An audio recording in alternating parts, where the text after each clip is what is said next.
بسم الله الرحمن الرحيم، والصلاة والسلام على أشرف المرسلين سيدنا محمد وعلى آله وأصحابه أجمعين. اللهم صل وسلم وبارك عليه ألف صلاة وسلام. بسم الله. نبدأ كده وأوريكم يا جماعة كل طواجن الفرن اللي بتحتاجها العروسة، سواء ألمونيوم أو بايركس أو تيفال أو بورسلين، كل طواجن العروسة اللي بتحتاجها. وقولوا لي يا جماعة إن كان الحاجات دي فعلا كده كفاية ولا في حاجة كده ناقصانا.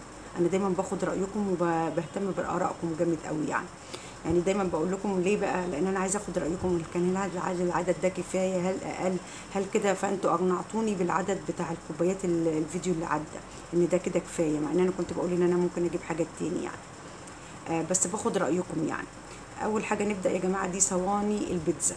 دي صواني بيتزا اللي عدت دي يا جماعه، برضو صواني بيتزا الومنيوم.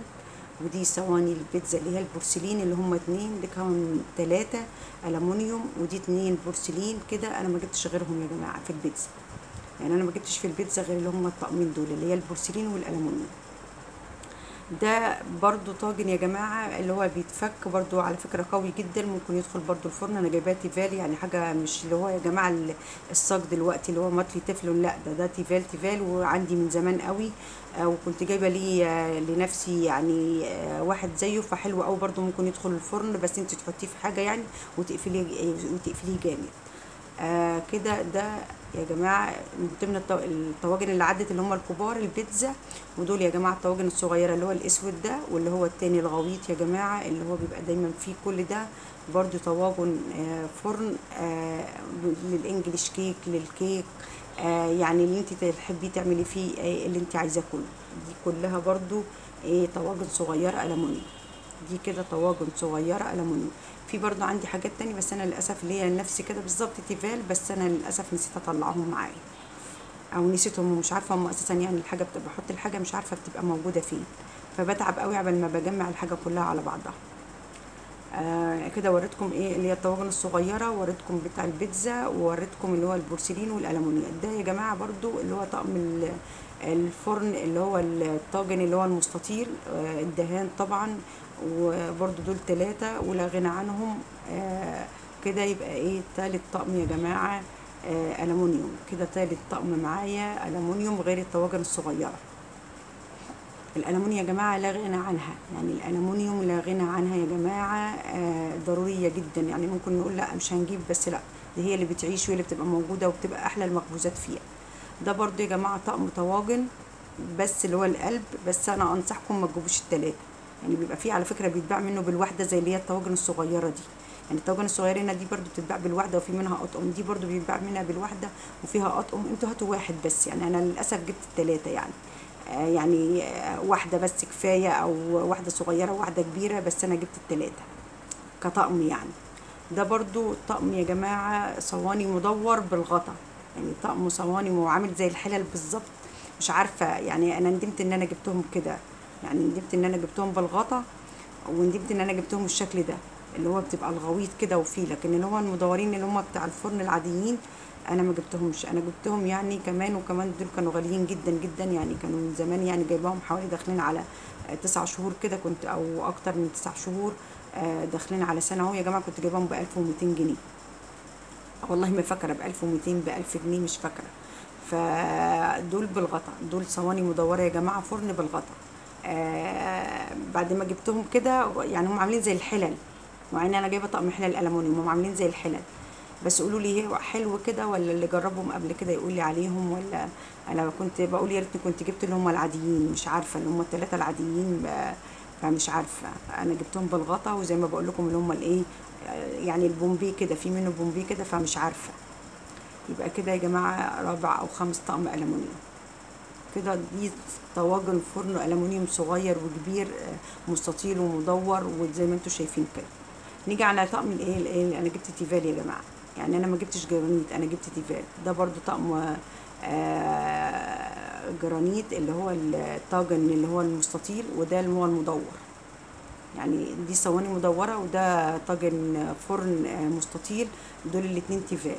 يعني انا ما جبتش، انا مش عارفه، قولوا لي، انا ما جبتش جرانيت، فمش عارفه. يعني انا جبت واحد مدور تيفال، واللي هو المستطيل برضو تيفال. ده برضو مش قادره برضو اشيل لكم الحاجه، لان زي ما بقول لكم كل حاجه عكسه. ده استانلس يا جماعه، ده طقم صواني ستانلس مدور زي ما انتوا شايفينه كده. انا مش قادره اشيل معلش الكيس لان هو عاكس جامد قوي قوي. كل الحاجات اللي انا بوريها لكم دي كلها عاكسه، فعشان كده انا حطاهم زي ما هم كده في الايه في الاكياس بتاعتهم. يعني انا اسفه كده بس للمنظر، بس عشان بس ايه عاكسين شويه.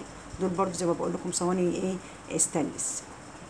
يعني انا جايبه يا جماعه صواني ستانلس والومنيوم وتيفال وجايبه البايركس.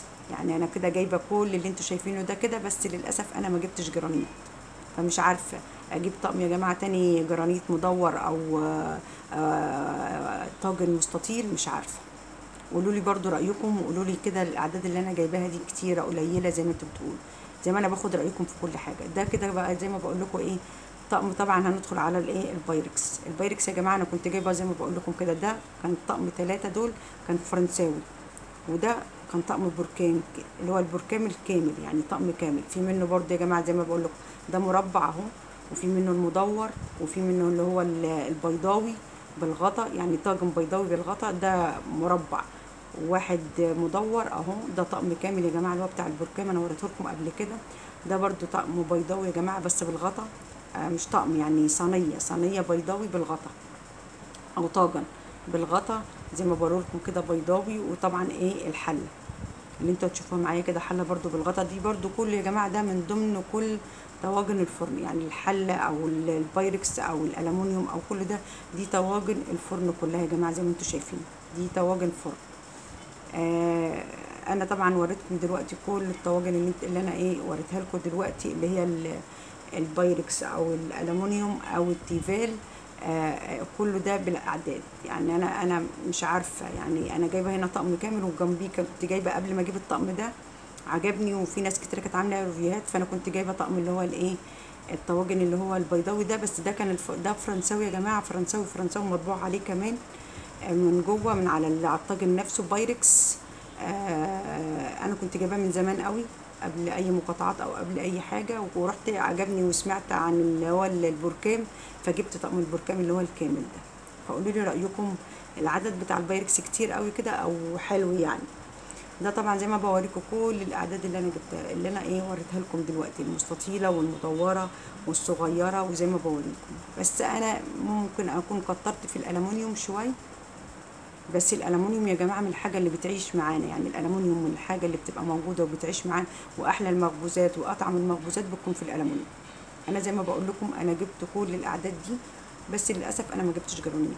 يعني انا جبت، يعني انا كنت المفروض اجيب واحد تيفال مدور او مستطيل، وكنت جبت واحد او معرفش هل اجيب يا جماعه اللي هو الجرانيت الطقمين البيضاوي او المدور، قصدي المستطيل او المدور، مش عارفه كده. الحاجه الوحيده اللي ناقصاني ان انا ما جبتش حاجه جرانيت. يعني انا كنت جايبه كل طواجن الفرن دي كلها، بس انا مش جايبه حاجه جرانيت.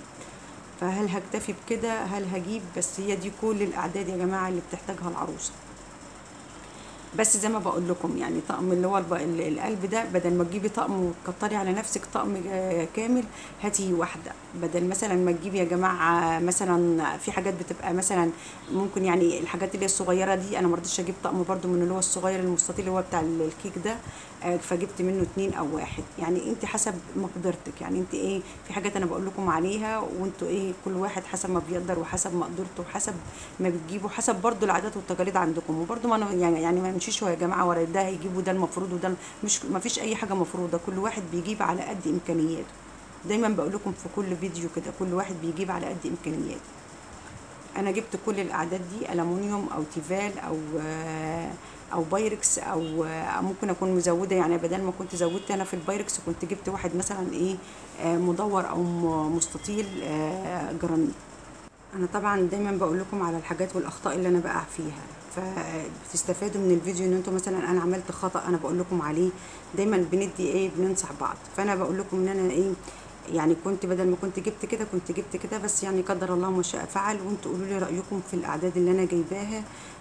زي ما انتوا شايفين كده، سواء بايركس او الومنيوم او تيفال او بورسلين، انا ما جبتش جرانيت. دي برده زي ما بوريكم دي الصواني اللي انا بقول لكم عليها المدوره، هي بالغطا، بس ايه انا مش قادره معلش الحاجات دي زي ما بقول لكم بتعكس الصوره فمش قادره اوريها لكم. دي كل يا جماعه طواجن الفرن اللي بتحتاجها العروسه.